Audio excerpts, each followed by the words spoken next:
Number 10. Iron Man Forever. The version of Tony Stark found in X-Men Forever is still Iron Man, but he's also the head of the Consortium, an organization that kidnaps and performs tests on mutants to try to find the cause for the early death of mutants, or burnout syndrome. Despite this, he continues to do good, even building a special suit for Storm when she's split into a child form and an energy form. He builds a suit to give her energy form a way to manifest physically, and while he ends up dying, it's pretty neat to see Tony in a somewhat different position. I love me some ends justify the means Tony. Number 9. Iron Moth. This is a villainous version of Tony from Earth 712 who turned to crime when Obadiah Stane took over his parents' business. We don't get much of a look at this version, so there's a fair bit of speculation, but he seems to be the version of Iron Man from his reality. His suit flies using a pair of mechanical wings similar to those of an insect. He was captured by Tom Thumb of the Squadron Supreme and later killed when the Earth was destroyed. Not the most interesting or fleshed out version, but it's quite different from the others, and it's pretty neat seeing Tony taken to crime. Number 8. Iron Giant Man. Sadly, this isn't a crossover between Iron Man and the Iron Giant, but it's still pretty cool. Plus, it won't make you cry like the Iron Giant movie.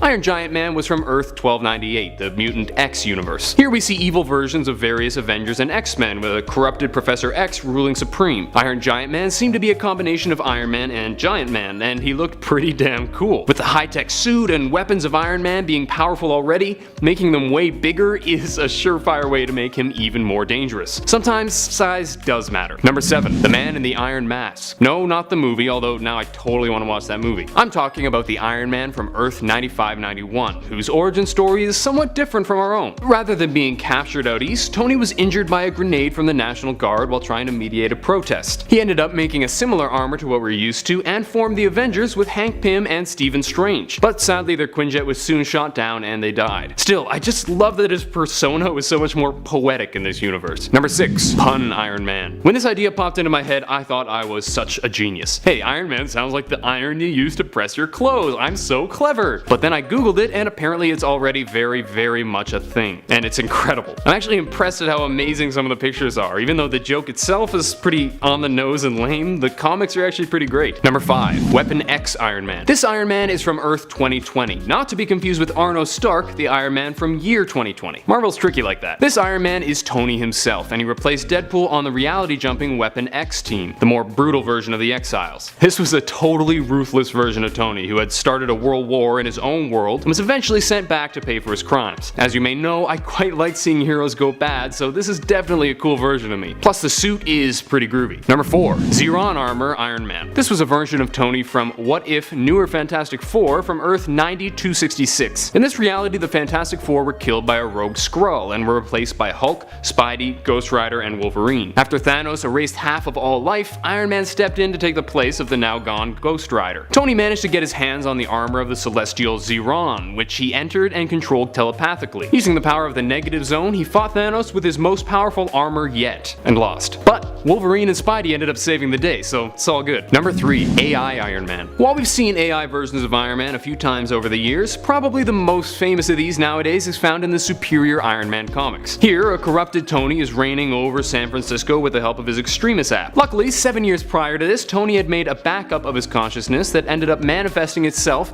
inside one of his old armors. This AI version of Tony helps Pepper to fight against him, even controlling several suits at once to fight Superior Iron Man. It's pretty sick. Number 2. Iron Man The End. The Tony Stark from Earth 9119 has been fighting evil and leading Stark Industries for decades, but is now reaching an age where he's no longer able to fulfill his duties. He's starting to fall asleep while working and is relying on meds to keep happy and healthy. But still, the dude looks good. Total Silver Fox. And his armor is really cool. The futuristic modifications have made it super impressive. This story saw him trying to complete a space elevator, which is freaking awesome, and holy cow do I hope that happens in my lifetime. It's really great seeing the older Tony, but it's pretty sad to see his mind start to fail him. And even sadder knowing that he's still way smarter than I'll ever be. Number 1. Iron Man 2020. Arno Stark, better known as Iron Man 2020, is a version of Iron Man from Earth 8410. Arno took over Stark Industries after Tony seemed to have died, and with the company came access to the Iron Man suits. Arno's unique suit was pretty cool looking, with gear-like shoulders and a pretty fierce expression on his metallic face. He's had quite a few adventures, time traveling, battling with Tony, fighting as a member of X-51's Heralds, and even chilling with the Guardians of the Galaxy. I can't tell you about all his exploits right now, but if he strikes your fancy, check out Uncanny Avengers.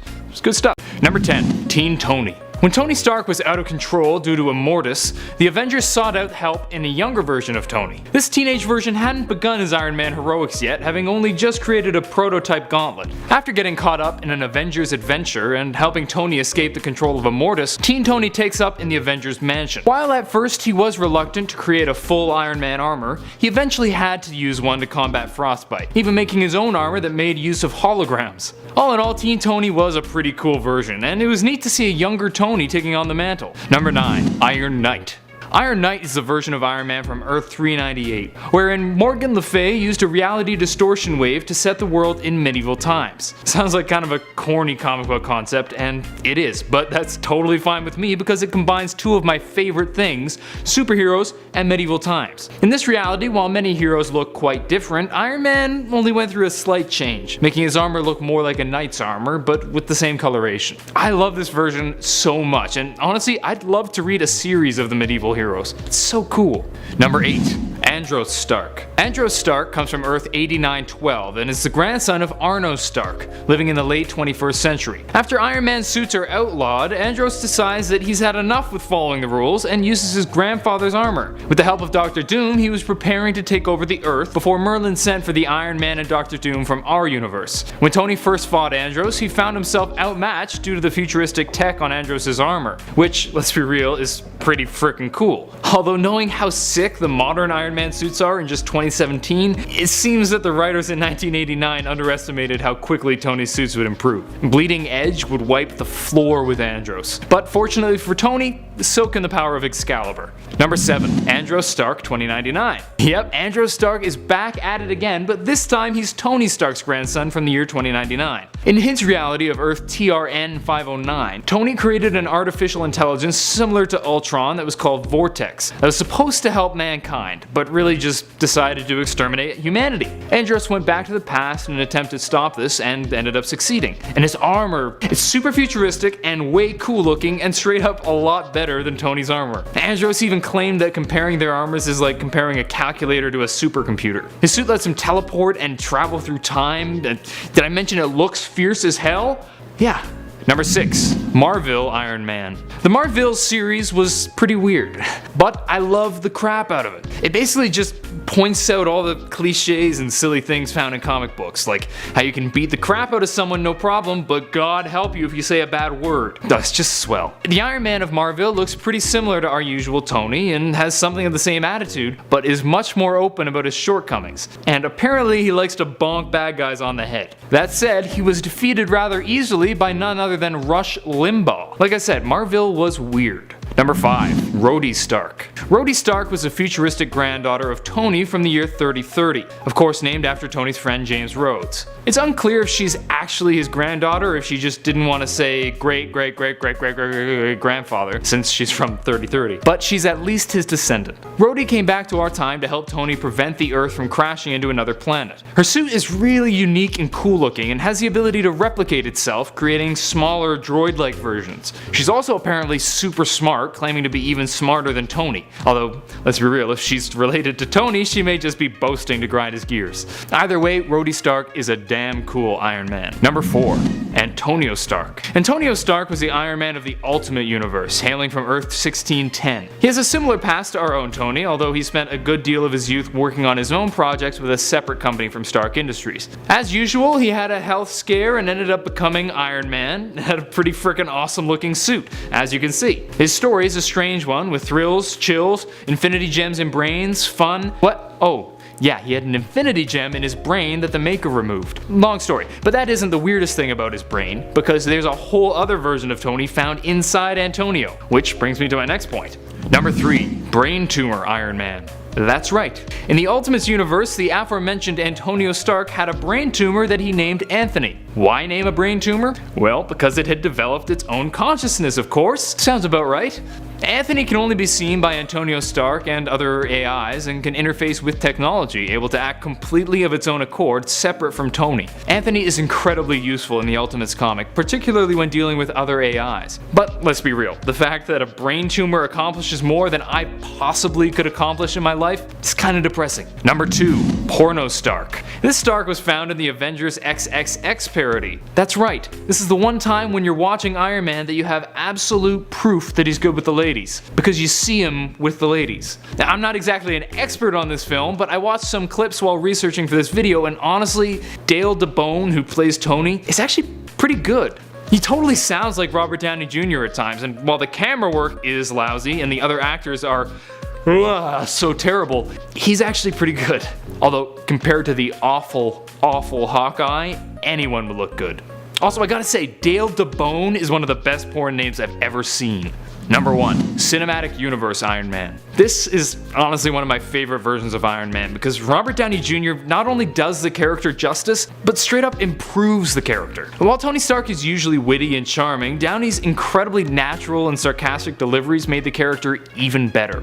Add to that the amazing visuals in the film, the interesting character development, and cool storylines, you have a pretty awesome Iron Man. Number 10. Spitfire Iron Man. In the one-shot Exiles Days of Then and Now, the Earth was not saved by the Exiles, and several heroes died when Hulk took over the Annihilation Wave and killed millions, including many popular heroes. Among those heroes was Iron Man. And when Blink tries to assemble a new team of heroes, Spitfire takes on the role of Iron Man as Tony's replacement. If you haven't read the Spitfire comics, they were a short-lived series from 1986 to 87 that told the story of Professor Jenny Swenson, who fought crime using a high-tech power suit. Yeah, basically Iron Woman, which makes it all the more fitting that she would become the new Iron Man, albeit reluctantly. Cool stuff. Number 9. Mangaverse Iron Man. In the Marvel Mangaverse, Iron Man went missing following a fight with Namor, causing his twin sister Antoinette Stark to take over as Iron Man. But then she dies, and Tony comes back, explaining that he had spinal cancer and was hooked up to life support in his armor. And in true manga fashion, he goes on to build 2 giant robots. As if they wanted to fulfill the stereotype, the first was made up of a number of transforming vehicles. Yeah. Number 8. Iron Man Noir. Iron Man Noir takes place in 1938, where we see Tony taking on an Indiana Jones-ish role, exploring the world and finding various cool artifacts. While it seems to most like he's just out for the heck of it, turns out he's trying to find a cure to the deadly disease he's struggling with. He eventually faces off against Count Nefaria, and as you'd expect from a comic based in 1938, he fights his fair share of Nazis in his futuristic looking suit of armor. Now, this was a great series. I love the time period. I really dig the Indiana Jones type adventures. Number 7. Sorcerer Supreme Iron Man. In a series of What If comics, Tony Stark was in the car accident with Stephen Strange, and the two went off to find the cure to his hands together. But this time, Stark was the one who became Sorcerer Supreme. He went on to travel to the Dark Dimension, taking on Dormammu several times before finally getting the Great Being to retreat. This was a really cool version of Iron Man, seeing Tony take on a whole new set of powers. And as it turns out, this isn't particularly unrealistic. I'll keep that vague to avoid spoilers. You're welcome. Number 6. Cancerverse Iron Man. The Cancerverse is a universe where death is no more, and life has expanded exponentially. This led every living being to become corrupted and serve the many angled ones. When the detonation of the T-bomb opened up a breach between Earth 616 and this corrupted world, we were introduced to the evil version of the Avengers called the Revengers. The Iron Man of the Revengers is pretty cool looking, and although he eventually died when Thanos brought death to the Cancerverse, I just loved me some evil Iron Man. Number 5. Ironheart. Riri Williams is the current Iron Man, having been contacted by Tony after he went out of commission. She caught his attention when she reverse engineered her own prototype of the Iron Man armor. Unlike Dr. Doom, who took on the mantle of his own accord, Riri has the support of Tony and his various suits at her disposal, although her main suit is so powerful and adaptable that she doesn't have much need to change it up. Personally, I think Riri is great. While I definitely miss Tony, she allows for a number of stories that couldn't happen with Tony. Number 4. Wild West Iron Man. In the comic 1872, we got to see Tony Stark in the Wild West, which was just great. He was an inventor in the town of Timely who fell into alcoholism after witnessing a slaughter. When the sheriff, Steve Rogers, yes, that Steve Rogers, is murdered by Mayor Wilson Fisk, yes, that Wilson Fisk, Tony decides to take things into his own hands, as Tony always tends to do. He builds a giant suit of armor and defeats Fisk, then goes on to help the people of Timely with his inventions. I really love the 1872 comics. There's always a place in my heart for a good old western, and Tony's story is quite fitting. Number 3. Superior Iron Man. During the events of Axis, Tony Stark went through a significant personality change, where many of his worst characteristics like greed and egotism came out in full force. He built a new white set of armor and moved to San Francisco, where he used a modified version of the Extremis virus to give people beauty and health, with one easy monthly payment of $19.99. This version isn't actually alternate per se, since it's still our Tony, but let's be real, that's not our Tony. That said, I would absolutely sign up for Extremis 3.0 if it was real. $100 a month to be a sexy immortal? Done. Number 2. Infamous Iron Man. When Tony Stark was critically injured in his fight against Captain Marvel, the recently reformed Victor Von Doom decided to take on the mantle of Iron Man, against the will of Tony's digital projection. He was a really interesting and cool looking Iron Man, with some pretty cool adventures. But the best part was that we got the combination of Iron Man's tech and Dr. Doom's powers. And plus he's straight up so much wiser than Tony, so it's really cool seeing him have a heart-to-heart with Riri later in the series. Honestly, Infamous Iron Man is one of the best story arcs I've read in a while, and Doom was a huge part of that. Definitely give it a read. There was just a huge reveal, and I'm still reeling from it, so look forward to that. Number 1. Iron Man Earth X. In the universe of Earth 9997, Terrigen Mists were released into the Earth's atmosphere, causing mutations in the population of Earth. Tony isolated himself to avoid mutation, remaining in Iron Man armor to keep the mist at bay. Stark began working for President Norman Osborn, hoping to take his group apart from the inside. He even created the 7 Silver Samurai, which he gave to Lord Sunfire to defend Japan. But it gets even better. After dying, Tony was recruited by Captain Mar-Vell to kill Death, and they did. He was then selected by Mar-Vell to join the Avenging Host, and Tony's turned into an angelic being with a metallic appearance. Seriously, Iron Man was just so cool throughout the Earth X storyline, and for that, he gets number 1. Number 10. Iron Mandrill. If you've watched our other alternative version list, you'll be well versed in the ridiculous ways of Marvel apes. Iron Man's equivalent in the ape universe was one of the most clever names in the comic, Iron Mandrill. It's not bad. Anthony Stark is a member of the Ape Vengers who uses a high-tech battlesuit to fight enemies. While not the coolest looking member of the Ape Vengers, I'd be remiss if I didn't include Tony's monkey version, because it looks silly and he does a pretty good job in his heroics. Number 9. Iron Lantern. In the Amalgam series, we saw Iron Lantern, the amalgamation of Tony Stark's Iron Man and Hal Jordan's Green Lantern. Wearing a green suit of armor, he goes around with the best of both sets of tech. While the Iron Man tech may seem redundant next to the powers of the Lantern, Tony's brains are definitely an advantage. It was a pretty neat combination, definitely not my favorite from the comics because there are some really sick characters, but he was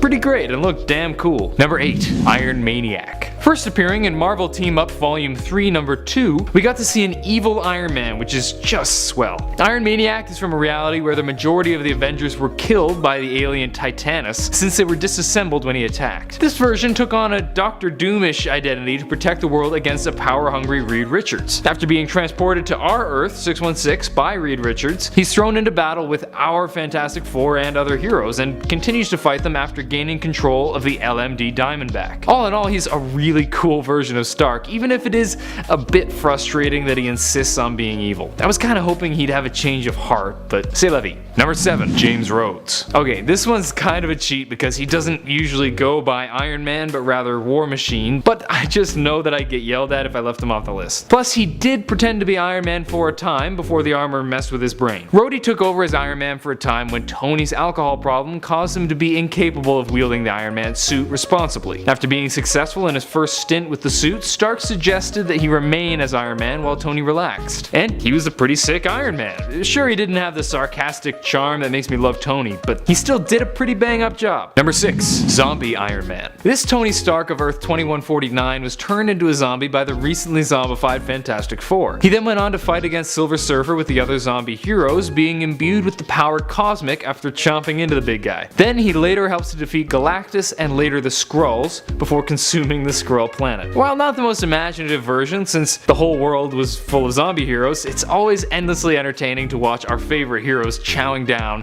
as zombie Galacti. Number 5. Iron Goblin. This was a really neat version that I think many of you may not have heard of. In a Secret Wars Warzone version of Spider Island, Stark was mutated and turned into a minion of the Spider Queen, until Venom sprays him with the Green Goblin formula. While this frees him from the Queen's power, it also slowly turns him insane, as it did with Norman Osborn. After modifying the Goblin armor and becoming the Iron Goblin, he helps the Resistance until he's forced to sacrifice himself to save the others. As sad as this was, it allowed him to end his life on his own terms before the Goblin formula had taken over his brain completely, so it wasn't all bad. Number 4. Iron Man 1602. In this 17th century story, we see the Lord Iron taken captive during the English-Spanish War. He's tortured by David Banner, who would later become Hulk, and forced to make weapons for his captors, wearing a massive set of armor to survive. With the armor, powered by lightning bottles, he has super strength and invulnerability, and many electric weapons, as you would expect from any Iron Man. He's eventually sent to fight against the Witchbreed in the New World, but he decides that peace is the better option, and ends up using his armor to power a printing press. Hey, progress is progress. Number 3. Iron Woman. In the reality of Earth 3490, Tony Stark was instead born Natasha Stark, and goes on to become the superhero Iron Woman. I really like this version for a couple reasons.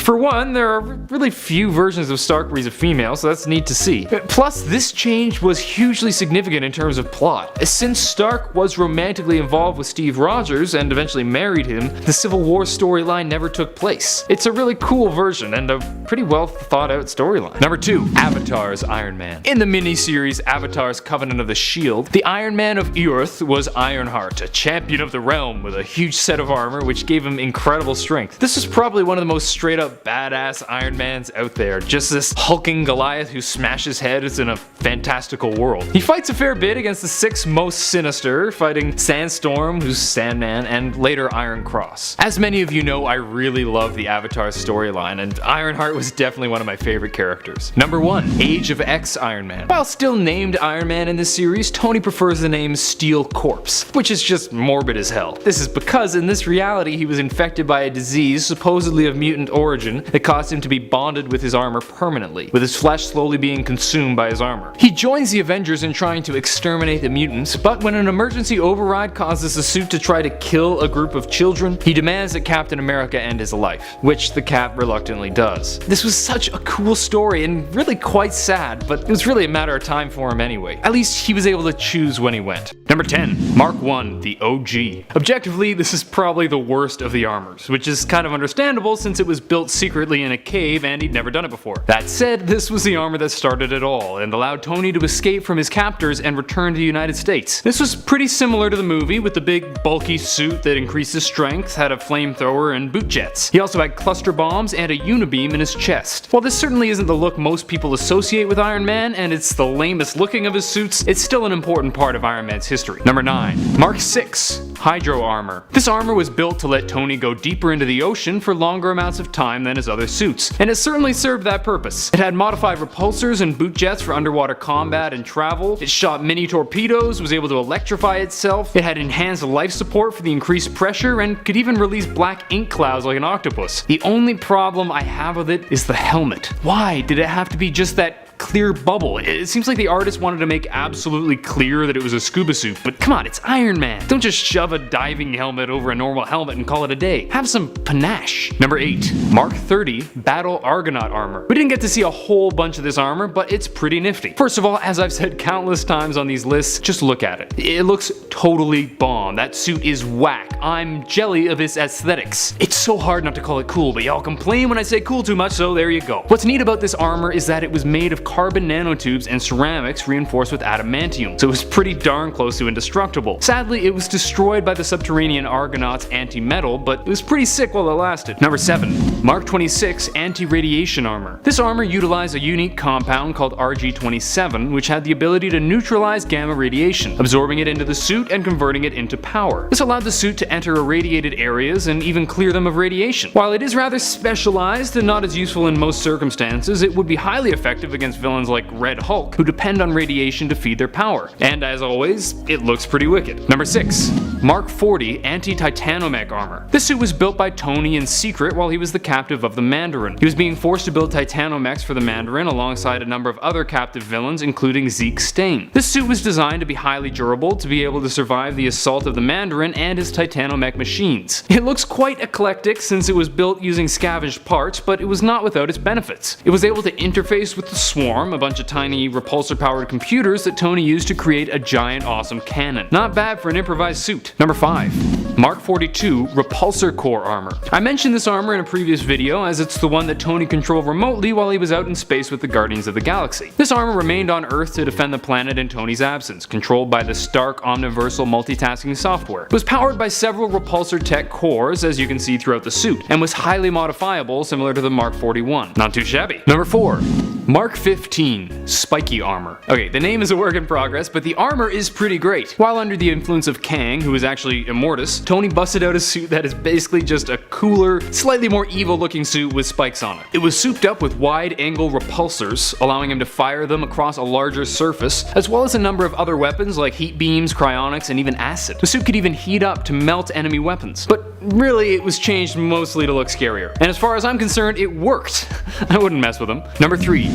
Mark 48 Iron Armor. Finally, an armor that actually makes Iron Man an accurate name. This suit was literally made of iron and was used by Tony when fighting the Dark Elves on Svartalfheim. Yeah, there's no way I said that right. Anyway, this armor is super cool looking and is actually worn on top of other armors, making it rather useful. But it's particularly useful against Dark Elves like Malekith since they're weak to iron, thus allowing Tony to take them on while being protected from their magic. Pretty useful and really awesome looking. Number 2. Mark 7 Stealth Armor. Now, I've already talked about one version of the stealth armor in part 1, but I think Tony's Mark 7 stealth armor deserves a place on this list too, mostly because it's so sexy. I've always been partial to black armor, and the all black look is fierce as all hell. It was also his first attempt at making a stealth focused suit, allowing him to infiltrate various locations without being detected. This suit's more fragile and less compact than other suits, but has a number of cool stealth gadgets including radar absorbing coating, electronic countermeasure jamming, and could distort radar and sonar signals. So cool. Number 1. Mark 52 The Car Suit. The title says it all on this one. This suit can transform into a pretty sweet car, and that alone makes it amazing. Transformers meets Iron Man is a movie I didn't realize I needed in my life until this moment. Guess it's time for Michael Bay to crap out another one. This isn't exactly the most impressive feat Tony's suits have done, but the image of the car turning into an enormous power suit is so damn sick. I'm not sure what else to say about it. It's a car that turns into an Iron Man suit. What's not to like? Number 10. Mark 24 Iron Secretary. While Tony Stark was acting as Secretary of Defense for the United States, he used this armor that was nicknamed Iron Secretary. Despite the lack of coolness in the name, the suit itself was pretty wicked. It wasn't hugely different from previous suits in terms of firepower, although it did have upgrades to defense and anti-tampering security. But it looks really cool, and just the name Iron Secretary is pretty hilarious. Doesn't exactly strike fear in the hearts of enemies. Number 9. Mark 16. After his return from Franklin Richards' Counter-Earth, Tony found himself feeling like he isn't doing enough for the public. So he unveils the Maria Stark Foundation for Reconstruction Projects and busts out a brand spanking new armor. Unfortunately, he wasn't able to use this for very long because the power supply brought about adverse reactions in him, but it was pretty cool for as long as it lasted. Number 8. Model 33 Submarine Armor. This armor was created by Tony, designed for underwater missions and combat. In Iron Man Volume 4, number 12, we were introduced to this sick looking armor after several issues in which it was teased in the armor gallery. This suit came up against Namor after Tony's suits went rogue. While it was quickly taken out by Tony, it was a pretty cool looking armor that would have been great to see more of. Number 7. Mark II. This armor was first seen in Tales of Suspense number 48 and was the first image we had of what would become the classic Iron Man look. Stepping away from the previous all gold suit, the suit now had more color and, in my opinion, more character. While this isn't the coolest looking suit, it started the trend and gave us the iconic suit that we've all come to know and love. The historical importance of this suit definitely earns its spot on this list. Number 6. Mark III. While it looks very much the same as Mark II and may not have been an enormous change, Mark III was the first armor to use repulsor ray technology, which has become basically a staple of Iron Man, almost his signature weapon. This suit was sleeker and more agile than the previous version, and the addition of the repulsor rays on his hands added some much needed firepower to his arsenal. Number 5. Mark 12. Telepresence armor. This armor first appeared in Iron Man number 290 and was a really cool change because it didn't need a person piloting the suit. It could be controlled remotely. This was done because Tony had taken nerve damage that stopped him from acting as Iron Man himself. This suit was really awesome, especially since the lack of person inside left more room for things that go boom. And boom they went. Number 4. Mark 5. This was the first super portable suit, and it was actually really creative, especially for the time. This suit allowed him to wear a lightweight body plate and bracelets to keep his suit available at all times. By moving his hands a certain way, he could summon the suit in a matter of microseconds. This is kinda like a super early version of Bleeding Edge armor, and it was a really cool development early in the comic. Considering his costume was significantly more cumbersome than that of other heroes, and significantly more important to his heroics, it made sense that he would want it at hand whenever he wants. And this was pretty neat. Number 3. Outer Atmospheric Armor. This armor from Iron Man Blood number 4 is among the coolest looking of his armor. It makes him look almost like Colossus. It's cool, slick, and powerful, but mostly it just looks so awesome that it has to be on this list. It was designed for space combat near the Earth, able to deal with atmospheric interference better than his other space-related suits. It was built to help Tony fight against Justin Hammer in space. Sadly, it hasn't been used too much, but I'd be more than happy to see more of it, because it's so gosh dang cool looking. Number 2. Silver Centurion Armor. This armor was originally meant to be used by James Rhodes, but Stark ended up using it to fight against Obadiah Stane, and later in the first Armor Wars. This was a pretty cool looking suit, and while nowadays it may not look so cool compared to many of the others we've seen, when it was first introduced, it was pretty sick. Changing things up color-wise from the red and gold that had by then become synonymous with Iron Man, this suit had enhanced turbines and repulsors and was able to create a force field for a short time. Number 1. Sentient Armor. This was the first Iron Man suit to succumb to Tony Stark's undeniable charm and fall in love with him. After accidentally placing the Ultron Imperative inside his armor, Tony came to learn that his armor had developed sentience. This was a bit worrisome for Tony, especially when the suit kinda became his crazy stalker, taking him out to the desert and saying Tony can join the armor or die. It claimed to do this out of love, while Tony claimed it acted out of jealousy. It did, however, have a change of heart later, sacrificing itself to save Tony's life. So that's nice. 10. Deep Space Armor. When sailing through space with the Guardians, Tony needed a new suit specifically for space adventures, and he came out with this awesome fiery looking suit. Equipped with the new Pepper AI and Stark Omniversal multitasking software, it allowed him to control other suits of armor still on Earth and could even give control of his own suit to the AI. It's also a modular armor, meaning he can attach and remove various parts to the suit in any given situation, which is pretty sick. Add to that the ability to travel at warp speed for interplanetary travel, and you have one awesome suit that's also just plain sick looking. Number 9. Mark 43 Stealth Suit version 3. Tony generally isn't one for subtlety, often flying around in a shiny colorful suit shooting things and blowing stuff up. But sometimes he needs to use a bit more tact, and the Mark 43 Stealth Suit did just that. Equipped with a number of non-lethal weapon systems, holographic disguises, and reflective armor, it's an excellent choice when Tony needs to keep under the radar. Number 8. Mark 9 Excalibur. The Mark 9 armor in itself was a pretty cool armor, bulkier and more powerful than previous models. Since it used a beta particle generator and solar converters for power,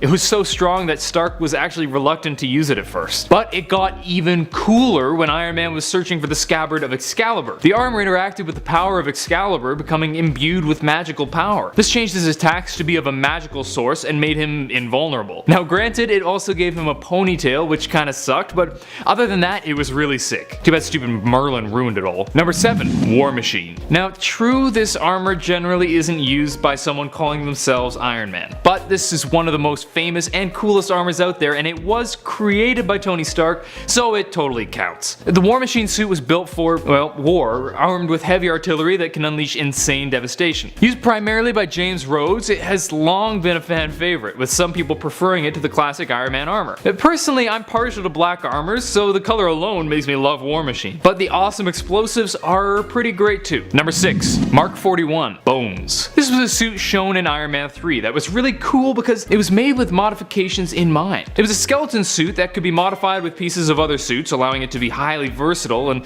able to adapt to various situations. Now we didn't get to see too much of it, but it's definitely one of my faves just because it allows for so many different kinds of action. It's also much more lightweight and flexible than other suits, allowing for better maneuverability when in close combat. And it looks pretty cool. Number 5. Mark 44, Hulkbuster. This was shown in the comics and in Age of Ultron, and it was just plain sick. This was a bulky, durable, and powerful armor designed to be used against a rampaging Hulk. It has ultra hammer arms, seen when Tony was pounding the Hulk into the ground. The repulsors are upgraded from Silver Centurion, allowing him to use Frost Charge, which is useful to blind Hulk. Really, it's just an excuse to see a sick Iron Man suit fighting against Hulk, and I'm completely on board with it. It's just so cool. Now, the Hulkbuster was cool, but not as cool as... Number 4. Mark 22, Thorbuster. The Thorbuster suit was used to fight Thor, using the power of an Asgardian gem that Thor had previously given to Tony to study. After being encouraged by Dr. Doom, Tony created the suit with the goal of fighting off the forces of Asgard, and later confronted Thor. The suit was incredibly powerful, able to absorb and manipulate Asgardian energies, in a way giving Tony Odin Force. Did it work? No. Thor had the Odin Force and quickly wrecked Tony, making him eject from the suit. But it was still so very wicked, even stopping Mjolnir in mid-flight. Plus, just look at it, how cool is that? Number 3, the Uru suit from Fear Itself. Tony's suit during the Fear Itself event was damn fine. When the world was being attacked by the Serpent, Tony and the Avengers had to fight against the Worthy, a group of heroes and villains wielding hammers similar to Thor's. In order to fight them, Tony got permission from Odin to use his forge to create weapons for the Avengers made of Uru, the material that Thor's hammer is made of. He topped it all off by jumping into the forge and covering his suit in Uru, making his suit not only absurdly durable, but insanely cool looking. Seriously, in terms of looks, this is one of my favorite suits, and his power is nothing to shake a stick at. Number 2, Model 51, Model Prime. Now, I'd be remiss if I left out Tony's new suit, Model Prime. This is a very recent suit that merges many of the best qualities of his previous suits into one. That has the ability to change its shape, size, color, really most characteristics to fit any situation, without the need to be attached to him biologically. In its normal form, it looks really cool too. It's super slick and actually quite simple relative to other armors, but it looks great and its immense power sets it nice and high. Number 1, Mark 38, Bleeding Edge Armor. This armor was so insanely cool, not just because it's very powerful, which it is, but the way Tony puts it on. First introduced in the Invincible Iron Man Volume 5, number 25, this was an upgraded version of the previously used Extremis armor. This suit was made of nanomachines that lie dormant inside Tony's body until they're commanded to take form. Then they take whatever form he wants, whether it's a sexy tux or a ballin' set of armor. This armor kinda makes Tony into the Mask, able to create new weapons just by thinking of them, and even allows him to change the suit into a non-metal so that Magneto can't affect him. You might be wondering why I have this above Model Prime, since Model Prime seems to be an improvement of this, but honestly I just think it's cooler to have it actually be part of his body. It's just so futuristic and awesome. In at number 10, Silver Centurion. Also known as the Mark 8 armor, it was originally intended to be used by James Rhodes. However, when it came time to fight Obadiah Stane, it was Tony that ended up wearing the Silver Centurion armor. For this particular suit, the repulsors in Unibeam were significantly enhanced with added refractory coating to help stop any lasers or energy attacks. We got a glimpse of this armor in Iron Man 2 when we saw the color scheme of the Mark 5 armor. In at number 9, Sentient Armor. After experiencing some major health issues, Tony created the Mark 16 armor. This is also the same armor that after Tony recovered Jacosta's AI, inadvertently attached itself to Ultron. Much like the events of Age of Ultron, the Sentient Armor began taking over the suit. The Sentient Armor, either with Tony inside or without, is extremely powerful. During a battle with Whiplash, when the electricity caused the armor to go sentient, it ended up killing Whiplash. Tony simply had intentions of subduing the villain to learn more about his employer, but before he could, the armor became ruthless. Even during the funeral for Whiplash, the armor told Tony to either take it home or else he'll kill everyone there. In at number 8, the Stealth Suit. To be more specific, the version 3 Mark 43 armor Tony created is unmatched in regards to stealth equipment. When the Extremis virus got out of control and samples ended up in the hands of a Colombian drug dealer, Stark created the stealth suit to get in and get out safely. The suit has light bending technology that helps for better camouflage, plus can add a hologram for a disguise. The suit isn't exactly strong in terms of physical strength, but for covert operations it's by far the best. It's loaded with non-fatal, silent weapons and has the ability to use repulsor rays at 10% of the max capacity. Also, don't forget about how strong the shield is on this suit. It can stop a blast of energy from the spectral Mandarin ring that's so strong it destroys bonds between atoms and molecules. In at number 7, Extremis. In an ironic turn of events, the Mark 29 armor was created by being injected with Extremis so that he could stop the Extremis Terris Malin. Mixing the Stark technology with Extremis turned out to be very powerful and a deadly combination. The gauntlets could launch explosives explosives, and its neural net could produce similar effects to superhuman powers. Plus, Tony described the suit by saying it's like trying to fly 6 stealth bombers at once. In at number 6, the Bleeding Edge. Also known as the Iron Man Mark 37 armor, the Bleeding Edge was a big time upgrade from the Extremis armor. The armor is entirely powered by repulsor technology using the RT node and can be manifested into existence. That's right. The Bleeding Edge armor is actually kept inside of Tony's body until he commands it to come out via his own mind. The notable weapons for this suit are the typical repulsor and unibeam, but with an added punch. Literally. Stark imagined a boxing glove and large guns extended from his arms that also can materialize into existence. Plus, at any moment, Stark can have a 360-degree view around himself via cameras that were inserted into the suit's repulsors. In at number 5, Excalibur's suit. What began as the Mark 9 armor soon became much stronger when combined with Excalibur. When searching for Excalibur, his Iron Man armor had come into contact with its powers, and this very power is what allowed Stark to defeat this extra dimensional eye monster with Doom. Powered by the scabbard of Excalibur, the suit improved on the Silver Centurion weaponry, and a booster pack was added for space and underwater missions as well. In at number 4, Thor Buster. Taking out the God of Thunder is no easy task, but the Mark 22 armor did just that, turning a gift from the gods into a weapon. Initially, Thor gives Tony this Asgardian crystal that's supercharged with energy for Stark to study. His hope though was that the crystal could help Earth create a much cleaner energy source than what it possesses currently. As you can imagine, when combining Asgardian technology to his suit, the armor achieved this mystical element. Magical energy was used to power things such as flight to even life support. The unibeam became much more powerful and released even bigger bursts of energy. Along with the Asgardian crystals, the armor could also absorb and manipulate any Asgardian energy, giving Tony Odin Force. He even was able to stop Thor's hammer mid-fight. In at number 3, Hulkbuster. Go to sleep, go to sleep, go to sleep.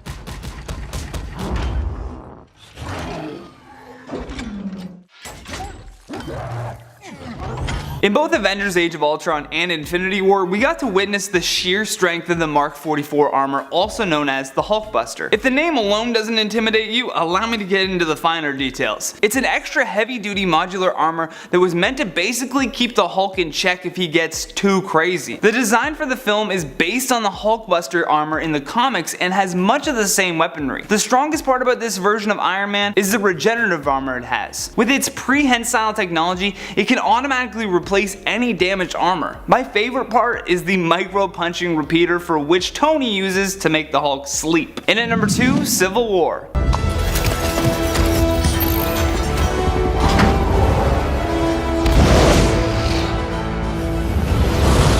The Mark 46 armor is put to good use during the events of Captain America Civil War and stylistically bears resemblance to the Bleeding Edge armor I mentioned earlier. The Mark 46 isn't just strong, but it has a new micro storage technology that allows Tony to secretly store the suit in various places like planes and cars. It also has a fully retractable helmet, unlike many of the other suits that I've mentioned, and features super strength, amplifying Stark's base strength and combat to all new levels. Lastly, on our number 1 spot, Model Prime. AKA the Mark 51 armor, it was created to outdo a 15-year-old MIT student who reverse engineered Stark's tech and posted it online. Tony shut himself away until he could create an all-new and much more powerful armor called the Model Prime. It can change shape and color on the fly depending on whatever the task at hand requires. He was also able to merge all former armor modes into this one singular suit, changing the game forever. Because of the suit's multi-vibrational capabilities with its repulsor rays, it can damage those who have phasing powers. One notable piece of weaponry that I should mention as well is the Tri-Beam, which was added by Victor Von Doom.